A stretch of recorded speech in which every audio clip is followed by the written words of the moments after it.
It's just been part of the journey to be able to have that relationship with the creative self, to be able to listen to it, to be able to communicate with it, because there are times where the creative person on the inside, it wants to be heard, it wants to be seen, it wants to really make a difference, but not at this time of the day. It's just not going to happen. And that's what building up a relationship with your creative self is all about.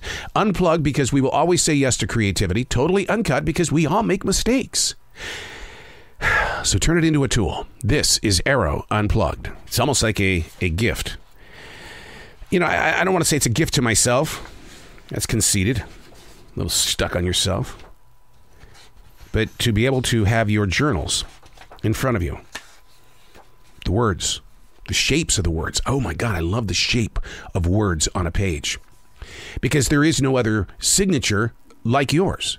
And so when you see your writing on a page, it's like, oh my God. And you feel the vibration, and you also feel the flow. The season is changing. Gray sky, very little shadows, a breeze that reaches through you. Because it's been so hot this summer, it's serving as an escape more than a complaint. Now, my weakness has always been set on nothing more than realizing that change means preparation. The heart instantly thought of winter when I felt that breeze this morning. It's human nature to push open unwritten chapters. Now, talking about it, and we've talked about this many times, talking about it brings the mind right back into the presence of now. Staying there is a daily discipline. Life seems to be on the move constantly, and all we want to do is dream. And there's nothing wrong with that. It's fantastic when you allow yourself to dream. Reality is supposed to suck, or there would be no changes in the everyday world. I do laugh a lot at the process of how the television set has grown. When I was a kid, we had an antenna to pick up local channels. And then when we got cable TV, I was blown away. But look at what we've got right now with our smart TV sets. We're hooked up to the internet. But at the same time, I still have an HD antenna. The reason why is because I can get antenna TV, Me TV, We TV, all these other things where I can get these programs from the 50s and 60s, such as Johnny Carson, and all of these beautiful programs that would just fade away. They would just drop from our sight if it wasn't for antenna TV, if it wasn't for this HD TV. And I love watching those old shows because you get to see the origin of so many of the shows that we get today that we binge watch. And the thing about watching those classic television shows, the world was black and white.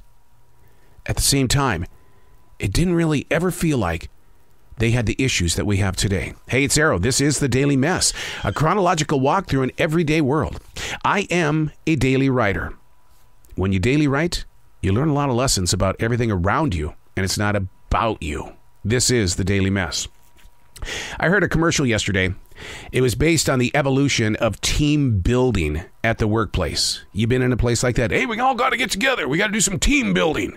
Well, it starts with identifying the department leaders, which serves as a disconnection to so many people who are always willing to try, but they're being overshadowed by these people that just constantly win every month.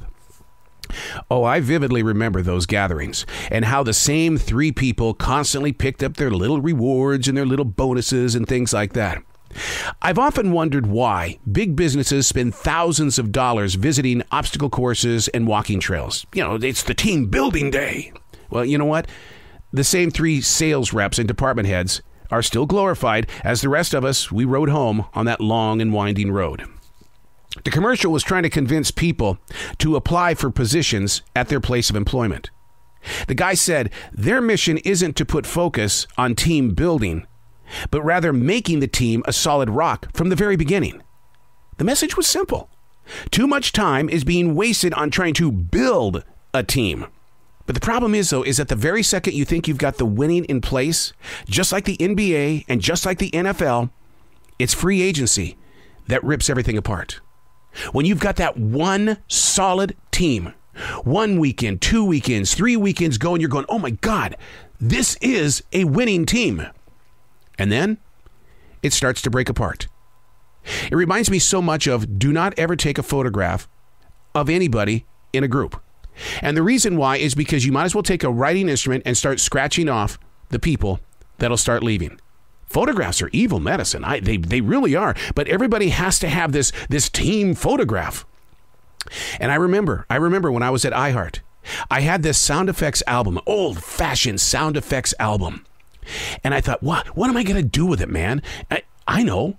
We have got this solid team of radio performers. It is never going to happen ever again. We're all in the same building. I'm going to have everybody autograph it, put their signatures on it. Everybody. And then it started to happen. It broke apart. And today, barely any of those players are even together. Wow. Why are you building a team when you could have started off with a strong team? But then it breaks apart. I'm Arroe, and that's the Daily Mess.